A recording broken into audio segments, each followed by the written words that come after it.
И на вчерашната средба со еврокомесарот за проширување Јоханес Хан, лидерот на ВМРО-ДПМН Никола Груевски ги избегна медиумите.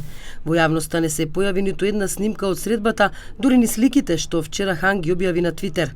Ова стана редовна пракса на ВМРО-ДПМН на последните официјални средби со високи европски представници. Ние одговоривме во врска со средбата и соработката со представниците од Европска Унија.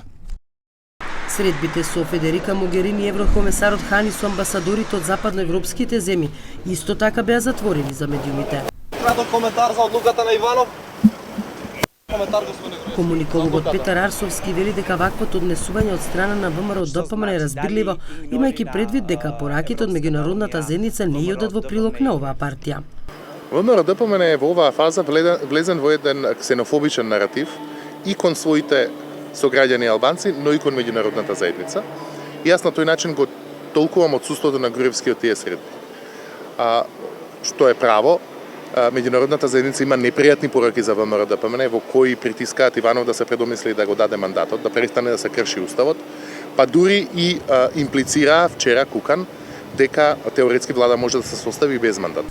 Меѓу последните изјави на лидерот Никола Груевски, онаа дадена по средбите во Пржино минатата година, каде ја повтори изјавата на еврокомесарот Хан дека се создадени услови за одржување на изборите.